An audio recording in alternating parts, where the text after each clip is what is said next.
Hello students. So the next topic of your chapter magnetism is hysteresis. Hysteresis क्या होता है अभी हम पढ़ेंगे.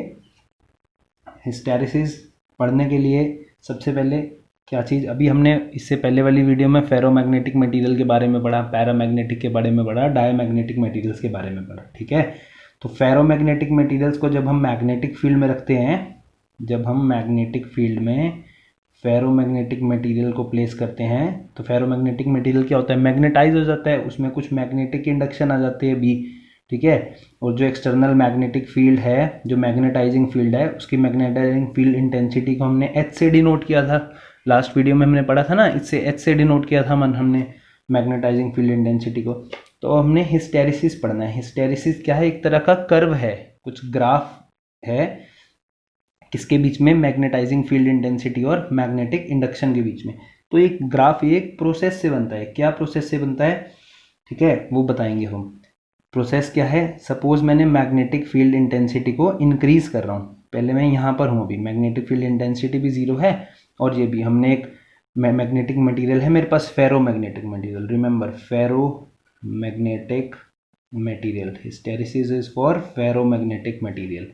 फेरोमैग्नेटिक मटेरियल को अगर मैंने मैग्नेटिक फील्ड में रखा, ठीक है, और उसको मैग्नेटिक फील्ड इंटेंसिटी को मैं इंक्रीज कर रहा हूँ, जैसे जैसे मैं इंक्रीज करता हूँ तो उसके अंदर जो मैग्नेटिक इंडक्शन होता है वो लीनियर नहीं होता. ठीक है, वही इसमें ग्राफ में सबसे पहला पॉइंट है कि जैसे जैसे मैग्नेटिक फील्ड इंटेंसिटी वेरी करती है, मैग्नेटिक इंडक्शन जो है लीनियरली वेरी नहीं करता.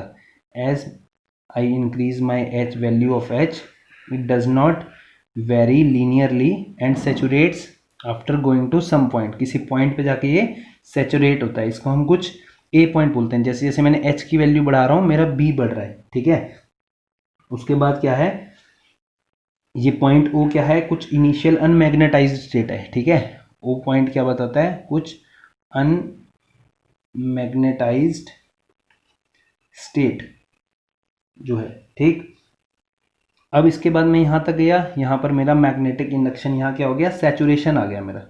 इस पॉइंट पे क्या आ गया मेरा, सैचुरेशन आ गया. मैग्नेटाइजिंग फील्ड मैक्सिमम, इस पे मैग्नेटिक इंडक्शन मैक्सिमम आ गया. ये सैचुरेशन पॉइंट है. अब जब मैं मैग्नेटाइजिंग फील्ड को हटा रहा हूँ, धीरे धीरे डिक्रीज कर रहा हूँ मैग्नेटाइजिंग फील्ड को.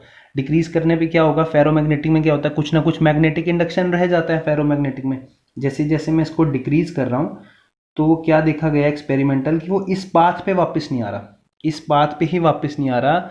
मैग्नेटिक फील्ड इस पाथ पे वापस नहीं आ रहा, मतलब ये वापस से जीरो नहीं हो रहा है, इसकी कुछ ना कुछ वैल्यू है. यहाँ से पहले यहाँ गए, यहाँ से जब हम यहाँ वापस ला रहे हैं, इसको एरो से डिनोट करेंगे तो ये इसकी कुछ ना कुछ वैल्यू रह गई. जब एच जीरो है, when H becomes zero, B is not equal to zero, उसमें कुछ ना कुछ वैल्यू रहेगी, मतलब ये क्या हो गया, मैग्नेटाइज हो गया.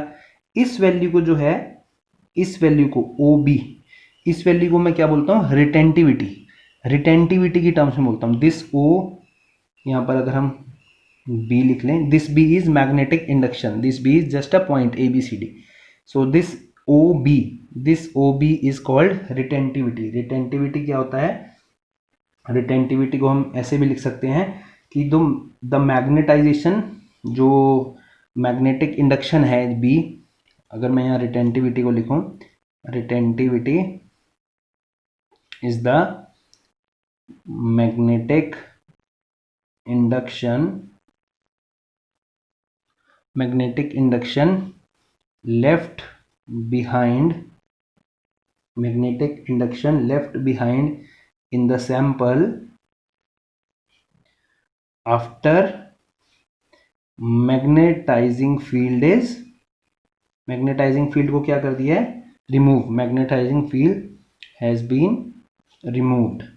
अगर जब हम मैग्नेटाइजिंग फील्ड को जीरो कर दें, इस एच को हम जीरो करते हैं तो ये बी क्या होता है, जीरो नहीं होता. तो ये जो वैल्यू इसमें बच गई, इसको हम बोलते हैं रिटेंटिविटी. रिटेंटिविटी बोलते हैं, या इसको हम एक और नाम से बोलते हैं, रेसिड्यूअल मैग्नेटिज्म. रेसिड्यूअल मैग्नेटिज्म भी बोलते हैं, ये इसको रेमेनेंस भी बोलते हैं. रेमेनेंस, डिफरेंट नेम्स हैं इसके रिटेंटिविटी के. रिटेंटिविटी क्या होगा कि जो मैग्नेटिक इंडक्शन रह गया स्पेसिमेन में, जब हमने एच को जीरो किया, ठीक है, तो ये b जीरो नहीं हुआ ना, when h is zero b is not equal to zero, ठीक है, तो ये क्या, इसको क्या बोलेंगे हम, रिटेंटिविटी। अब अगर हमने b को जीरो करना है, इसको पूरा डीमैग्नेटाइज करना है मटेरियल को, मतलब इसके अंदर से मैग्नेटिक फील्ड हटानी है, तो हमें h को नेगेटिव डायरेक्शन में इंक्रीज करना पड़ेगा, इस साइड जाना पड़ेगा। ये क्या है, h की नेगेटिव डायरेक्शन है। जब हम इसको देखा गया है एक्सपेरिमेंट से, जब हम इसको नेगेटिव डायरेक्शन में ले जाए तो ये एक पॉइंट के बाद यहाँ पर आके कुछ ज़ीरो हो गया, ठीक है। जब हम इसको नेगेटिव डायरेक्शन में ले गए तो इस पॉइंट पे आके b की वैल्यू ज़ीरो होगी, तो हमने कुछ ना कुछ, इसको सपोज c पॉइंट से लिखें, तो हमने नेगेटिव डायरेक्शन में कुछ h की वैल्यू लगाई। h नेगेटिव का मतलब क्या है कि इसकी डायरेक्शन रिवर्स कर दी हमने, मैग्नेटिक फील्ड की डायरेक्शन रिवर्स कर दी। जब हमने रिवर्स डायरेक्शन में मैग्नेटिक फील्ड लगाई तो क्या हो गया, ये मैग्नेटिक इंडक्शन की वैल्यू ज़ीरो होगी। तो जो ये वैल्यू है OC, ठीक है, जो ये वैल्यू है OC मतलब रिवर्स डायरेक्शन में कितनी मैग्नेटिक फील्ड इंटेंसिटी हो कि ये मैग्नेटिक इंडक्शन जीरो हो जाए, इसको बोलते हैं कोएर्सिविटी। सो कोएर्सिविटी, कोएर्सिविटी क्या OC से डिनोट हो रहा ग्राफ में, दैट इज द इसको ऐसे लिख देंगे, value of reverse magnetising field intensity as required to make retentivity zero और to make magnetic induction zero। Magnetic induction को या रिटेंटिविटी को जीरो करने के लिए जो हमें नेगेटिव डायरेक्शन में मैग्नेटिक फील्ड की वैल्यू लगानी पड़ी, दैट इज कॉल्ड कोएर्सिविटी, ठीक है। उसके बाद हम और इंक्रीज कर देंगे, तो एक स्टेप के बाद आके ये क्या हो रहा है, इसको अगर हम एक साथ बनाएं तो ये कुछ इस तरह है। यहाँ से जाके मैं दोबारा इसको बना देता हूँ, अभी इसमें समझ लो, मैं आपको दोबारा डायग्राम बना दूंगा। इसमें क्या है, एक पॉइंट पे जाके यहाँ पर वैल्यू क्या हो जाती है, सैचुरेट हो जाती है, और फिर हम इंक्रीज करें तो फिर इंक्रीज इंक्रीज करके इसी पॉइंट पे वापस आती है, ठीक है। यहाँ से यहाँ इसको ऐसे, इसको अगर हम दोबारा यहाँ पर देखें तो क्या है हमारे पास, this is my H, this is my B, हमने H इंक्रीज किया, B इंक्रीज हुआ, एक पॉइंट पे सैचुरेट हुआ, सैचुरेट होने के बाद B की वैल्यू, यहाँ पर कुछ ना कुछ B की वैल्यू रहेगी, this is O, this is A, this is B, this is C, यहाँ वैल्यू आ गई, ठीक है। यहाँ आके फिर से सैचुरेट होगी, if this is plus H saturation, this is minus H saturation, और उसके बाद जब हम सेम डायरेक्शन में इंक्रीज करेंगे तो ग्राफ क्या देखा गया एक्सपेरिमेंटल, कि ग्राफ यूँ आके इसके पास ही मिल गया। तो जहाँ से हम स्टार्ट किया था वहाँ से वापस नहीं आया, इधर से वापस आया, और फिर ऐसे ये साइकिल ऐसे चलती रहेगी, साइकिल ऑफ मैग्नेटाइजेशन और डीमैग्नेटाइजेशन। मतलब हम अगर हम किसी मटेरियल में यहाँ मैग्नेटाइज करें, फिर उसको रिवर्स डायरेक्शन में मैग्नेटाइज करें, फिर सेम डायरेक्शन में मैग्नेटाइज करें, फिर रिवर्स, तो cycles of magnetisation and demagnetisation की वजह से जो मटेरियल में कुछ एनर्जी लॉसेस होते हैं, ठीक है, उनको हम बोलते हैं हिस्टैरिसीस लॉस। अब इसमें क्या हो रहा है, आप एक चीज़ देखिए, जब H जीरो हुआ B जीरो नहीं हुआ, जब H नेगेटिव में डायरेक्शन में तब B जीरो हुआ है, तो B क्या कर रहा है, हमेशा लैग कर रहा है ना, ठीक है, B हमेशा पीछे चल रहा है H के। So the lagging behind of B, the lagging behind of B, जो ऐसे लिख सकते हैं, the phenomena of lagging of B, the lagging of, ऐसे लिख लीजिए आप, the phenomena of lagging of B behind H। B क्या है, मैग्नेटिक इंडक्शन, और H क्या है, magnetising field. The lagging behind of, the lagging of B behind H is called hysteresis. इसी को हम हिस्टैरिसीस बोलते हैं, जो हमारे टॉपिक का नाम है, ठीक है। The lagging of B behind H, B का लैग करना H के साथ। जब H जीरो है, अभी B जीरो नहीं है, तो B पीछे चल रहा है H से, जब H नेगेटिव हो गया तो B जीरो है, तो lagging behind of B, the lagging of B behind H is called hysteresis. जब B H से जब लैग कर रहा है तो उसको हम हिस्टैरिसीस बोलते हैं। अब इस हिस्टैरिसीस लूप का सिग्निफिकेंस क्या है, सिग्निफिकेंस मतलब ये हिस्टैरिसीस लूप क्या बताता है। अगर हम इसका एरिया अंडर द कर्व देखें, एरिया अंडर द कर्व मतलब ये जो एरिया है इसका, हिस्टेरिसिस का एरिया अंडर द कर्व कैसे होगा, कैसे निकालेंगे, बी मल्टीप्लाई बाय एच, ठीक है, और एच को हम बी बाय म्यू भी लिख सकते हैं, लास्ट वीडियो में हमने पढ़ा।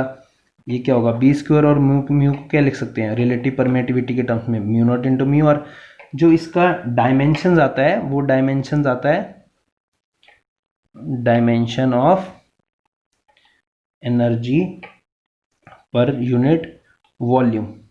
इसका जो डायमेंशन आता है, अगर आप बी की यूनिट लिखेंगे, डायमेंशन लिखेंगे, म्यू की लिखेंगे, म्यू नॉट, जो भी डायमेंशन इसका पुट करेंगे, तो इसका डायमेंशन आता है energy per unit volume, half mu B square by mu naught, energy density होता है ना half B square by mu naught, तो उसका जो डायमेंशन आया, that dimension is the dimension of energy per unit volume.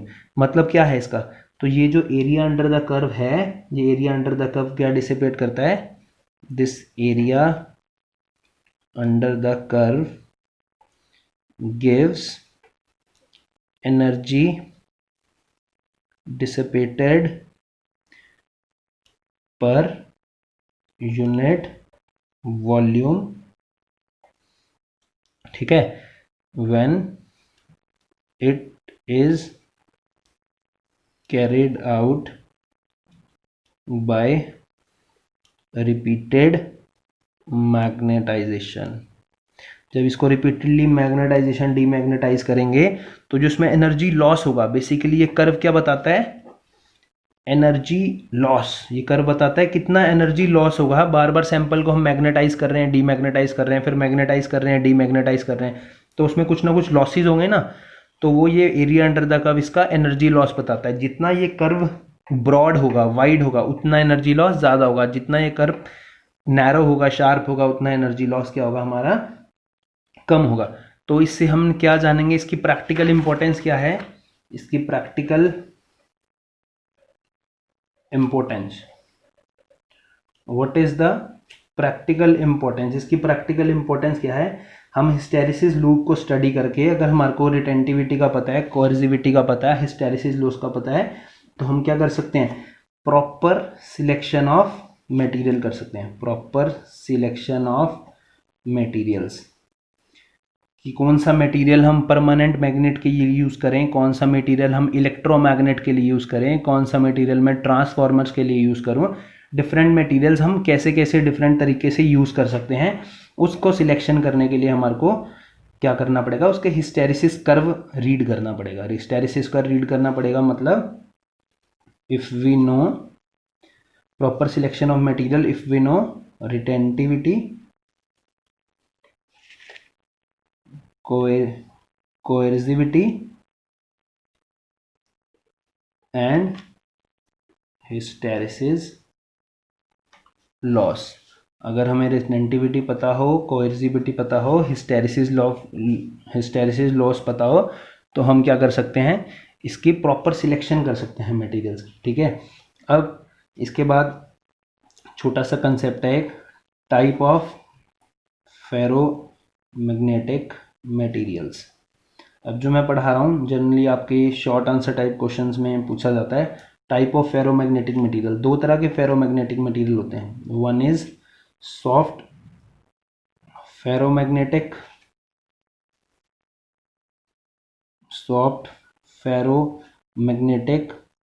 Materials and another is hard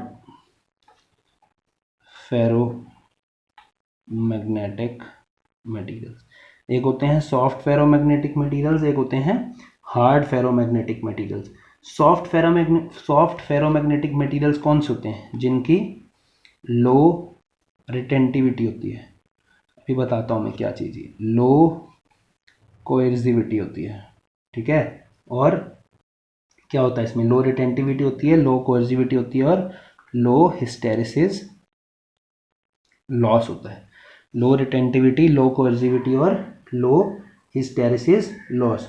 और what are hard ferromagnetic material, hard ferromagnetic material कौन से होते हैं, जिनकी क्या होगी, हाई रिटेंटिविटी, हाई कोएर्सिविटी, ठीक है, हाई रिटेंटिविटी, हाई कोएर्सिविटी और large hysteresis loss. Large hysteresis. अब लो रिटेंटिविटी का मतलब क्या है? लो रिटेंटिविटी का मतलब ये है कि जब भी मैं मैग्नेटिक फील्ड हटाता हूँ तो उसमें मैग्नेटाइजेशन बहुत कम रह जाएगा, ठीक है, बिल्कुल ना के बराबर रह जाएगा। तो उसकी क्या है? Low retentivity.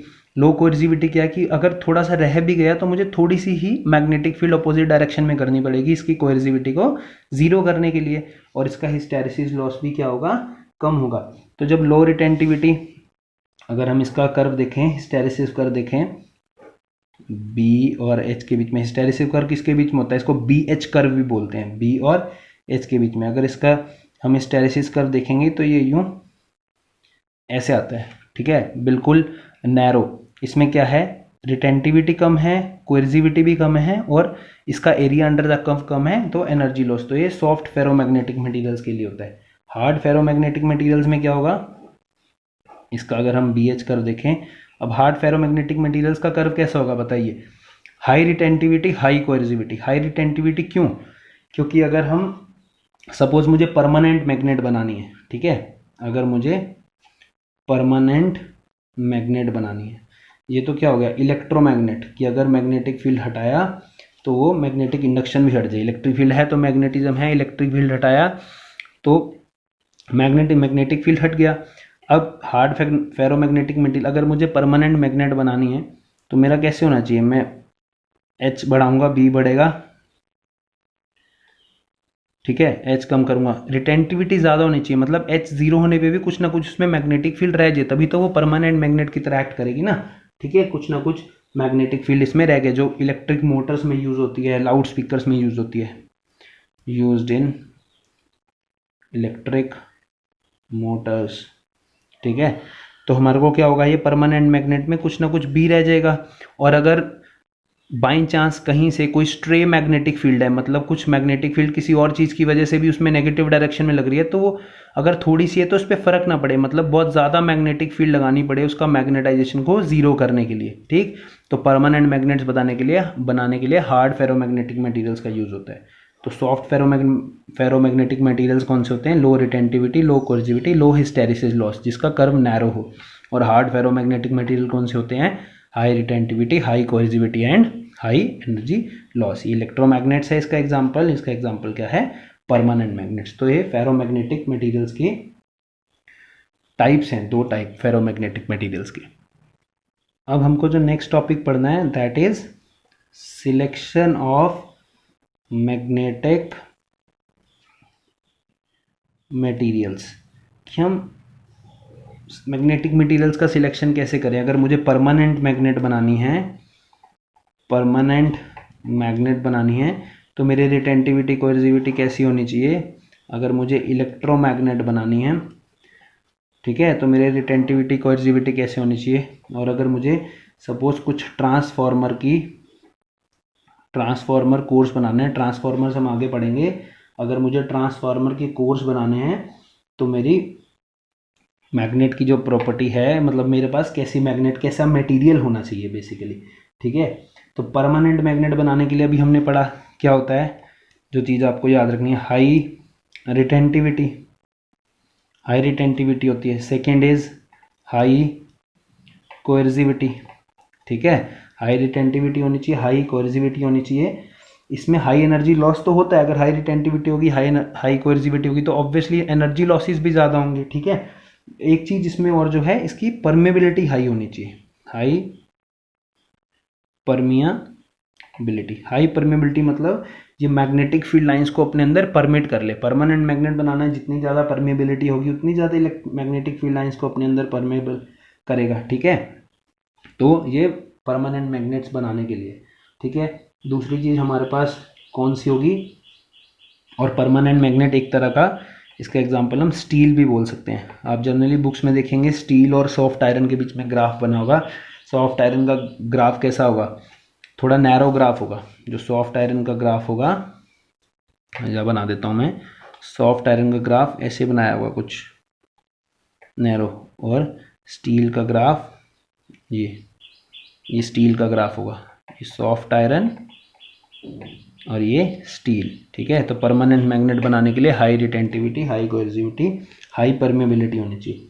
अब आगे कमिंग टू इलेक्ट्रोमैग्नेट्स के लिए भी क्या होना चाहिए। अब इलेक्ट्रोमैग्नेट है, जैसे ही मैग्नेटिक फील्ड हटाएं उसमें इलेक्ट्रिसिटी बंद करें, मैग्नेटिक फील्ड हटाएं तो क्या हो जाए, रिटेंटिविटी खत्म हो जाए, मैग्नेटिक इंडक्शन ना हो, तो इसकी क्या होगी, लो रिटेंटिविटी। भले ही soft iron core high retentivity इस ग्राफ में दिखा रहा है, बेटा कंफ्यूज मत होना इसमें, भले ही इस ग्राफ में दिखा रहा है स्टील के कंपैरिजन में इसकी बेशक ज़्यादा हो, पर इसकी रिटेंटिविटी क्या होती है, वैसे लो होती है। और दूसरी चीज़ क्या होनी चाहिए, हाई परमेबिलिटी, परमेबिलिटी हाई होगी तो क्या होगा, जितनी जल्दी वो हम जैसे मैग्नेटिक फील्ड अप्लाई करेंगे सारी की सारी मैग्नेटिक फील्ड को वो अपने अंदर परमिट कर देगा। और ये सॉफ्ट आयरन की तरह, सॉफ्ट आयरन के लिए यूज होता है। तो हाई परमेबिलिटी और लो रिटेंटिविटी, ठीक है। अब आ गया ट्रांसफॉर्मर कोर्स की बात करें। ट्रांसफॉर्मर में आगे बढ़ाऊंगा तब और अच्छे से समझाऊंगा इसको क्या चीज़ है। अभी ट्रांसफॉर्मर कोर्स के लिए हमें क्या रखना है, इसकी भी हाई परमेबिलिटी होनी चाहिए। इनिशियली इसकी परमेबिलिटी बहुत ज़्यादा होनी चाहिए, हाई इनिशियली परमेबिलिटी होनी चाहिए। और सेकंड क्या है, इसका हिस्टेरिसिस लॉस कम होना चाहिए, जो इम्पोर्टेंट चीज़ है। मतलब जब हम ट्रांसफार्मर बनाते हैं तो हम ऑल्टरनेटिंग करंट देते हैं उसको, बार बार ऑल्टरनेटिंग करंट चेंज होता है, बार बार मैग्नेटाइजेशन डीमैग्नेटाइजेशन होगा, तो उसकी कोर्स ख़राब नहीं होनी चाहिए, अभी इतना समझिए, ख़राब नहीं होनी चाहिए, और उसमें एनर्जी लॉसेस ज़्यादा नहीं होनी चाहिए। तो इसमें ट्रांसफार्मर कोर्स में लो हिस्टेरिसिस लॉस, मतलब कर्व उसका नैरो होना चाहिए जिसमें हिस्टेरिसिस लॉस क्या हो, कम हो। और थर्ड जो है थोड़ा different point, that is low resistivity low होनी चाहिए। रेजिस्टिविटी लो मतलब this is to reduce eddy currents. अभी मैं नेक्स्ट चैप्टर में पढ़ाऊंगा आपको एडी करंट्स भी क्या होते हैं। कुछ ट्रांसफार्मर कॉइल्स के बीच में कुछ करंट आ जाता है जिसकी वजह से कुछ लॉसेज होते हैं, वो करंट को रिड्यूस करने के लिए इसकी रेजिस्टिविटी भी लो होनी चाहिए। जो इस चैप्टर के बेसिस पे पढ़ना है तो आपको ये 2 पॉइंट्स पढ़ने हैं, high permeability and low hysteresis loss, और उसकी लो रेजिस्टिविटी भी होती है। और सॉफ्ट आयरन जनरली यूज़ करते हैं हम इसकी कोर्स को बनाने के लिए। क्या यूज़ करते हैं इसकी कोर्स को बनाने के लिए, सॉफ्ट आयरन। एक बार देखिए हमने क्या बोला, सिलेक्शन मटेरियल बनाने के लिए type of ferromagnetic materials, soft ferromagnetic material, hard ferromagnetic materials, ठीक है, और ये परमानेंट मैग्नेट्स। अब एक चीज़ और इसमें देख सकते हैं, क्या चीज़, कि मेरे पास अगर मेरे को कोई इलेक्ट्रोमैग्नेट बनानी है, ठीक है, मेरे को कोई इलेक्ट्रोमैग्नेट अगर बनाना है तो उसके क्या फैक्टर्स होने चाहिए, क्या इफेक्ट, कौन से फैक्टर्स अफेक्ट करते हैं, factor affecting strength of electromagnet. Electromagnet को कौन से फैक्टर्स जो हैं जो इसकी स्ट्रेंथ को अफेक्ट करते हैं, इस इलेक्ट्रोमैग्नेट की स्ट्रेंथ को कौन से फैक्टर्स अफेक्ट करते हैं। इसकी इलेक्ट्रोमैग्नेटिक, इसको मैं हटा देता हूँ यहाँ से, इसकी इलेक्ट्रोमैग्नेट की स्ट्रेंथ के लिए कौन से फैक्टर्स इसको अफेक्ट करते हैं, ठीक है। अब इलेक्ट्रोमैग्नेट बनाना है, इलेक्ट्रोमैग्नेट मतलब मेरे पास कुछ नंबर ऑफ टर्न्स की कॉइल है, ठीक है, इसके बीच में कुछ करंट है, करंट की वजह से क्या होता है, जैसे सोलेनॉइड में क्या होता है, मैग्नेटिक फील्ड। अब हर टर्न में क्या आ रहा है, करंट फ्लो हो रहा है, हर टर्न की वजह से मैग्नेटिक फील्ड होगी, तो जितनी ज़्यादा टर्न्स होंगी उतनी ज़्यादा मैग्नेटिक फील्ड होंगी, ठीक है। तो ये किस चीज़ पे डिपेंड करेगा, नंबर ऑफ टर्न्स पे डिपेंड करेगा, नंबर ऑफ टर्न्स पे। जितनी ज़्यादा नंबर ऑफ टर्न्स होंगी उतनी ज़्यादा मैग्नेटिक फील्ड होगी, उतनी ज़्यादा स्ट्रेंथ होगी इलेक्ट्रोमैग्नेट की, ठीक है। दूसरी चीज़, जितना ज़्यादा करंट का ही स्ट्रेंथ होगा, सपोज इसमें आई करंट फ्लो कर रहा है, तो जितना ज़्यादा हम करंट की स्ट्रेंथ जितनी ज़्यादा होगी उतनी ज़्यादा मैग्नेटिक फील्ड लाइंस होंगी। जितनी ज़्यादा नंबर ऑफ टर्न्स होंगी, हर नंबर ऑफ टर्न की वजह से एक मैग्नेटिक फील्ड लाइंस होंगी, तो सारी ऐड अप हो जाएंगी, उतनी ज़्यादा मैग्नेटिक फील्ड लाइंस होंगी। और जो थर्ड चीज़ है, that is nature of core of electromagnet. Electromagnet की कोर मतलब वही, सपोज मेरे पास एक कॉइल है ये, ठीक है, कॉइल के बीच में मैंने कुछ यहाँ पर आयरन रॉड रख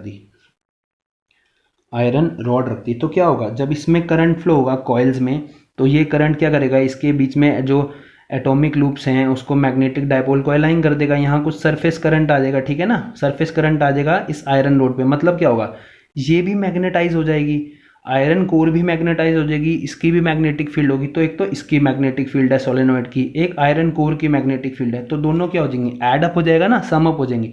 तो कभी भी हमने मैग्नेटिक फील्ड इंक्रीज करनी हो तो हम क्या करते हैं, नेचर कोर, कोई भी आयरन रोड, कोई भी चीज़ अगर हम रिंग्स के बीच में किसी वायर को बाउंड करें किसी मटेरियल के बीच में, उसको हम नेचर ऑफ कोर बोलते हैं, मतलब जो उसके अंदर का मटेरियल है। अगर हम वो ऐसी कोर डाल दें कि ज़्यादा जो मैग्नेटाइज होता हो तो क्या होगा, उसकी तब भी उसकी स्ट्रेंथ इलेक्ट्रोमैग्नेट की क्या हो जाएगी, इंक्रीज हो जाएगी। ठीक है, तो हमने क्या क्या पढ़ा, हिस्टेरिसिस लॉस के बारे में पढ़ा, हिस्टेरिसिस लॉस एक BH कर्व है, रिटेंटिविटी के बारे में पढ़ा, कोएर्सिविटी के बारे में पढ़ा, एनर्जी लॉस के बारे में पढ़ा, एरिया अंडर द कर्व उसका क्या बताता है, एनर्जी लॉस। ठीक है, उसके बाद हमने क्या पढ़ा, दो तरह के फेरोमैग्नेटिक मटेरियल्स होते हैं, ferromagnetic materials, soft ferromagnetic material और हार्ड फेरोमैग्नेटिक मटेरियल्स। ठीक है, और डिफरेंट डिफरेंट मैग्नेट्स बनाने के लिए, परमानेंट मैग्नेट बनाने के लिए, इलेक्ट्रोमैग्नेट बनाने के लिए, ट्रांसफार्मर बनाने के लिए हमारे को कैसे मटेरियल्स यूज, उसका कैसी प्रॉपर्टी होनी चाहिए। ठीक है, उसका क्या यहाँ पढ़ा था हमने, उसकी क्या उसकी होनी चाहिए, हाई रिटेंटिविटी होनी चाहिए, हाई कोएर्सिविटी, हाई परमेबिलिटी होनी चाहिए।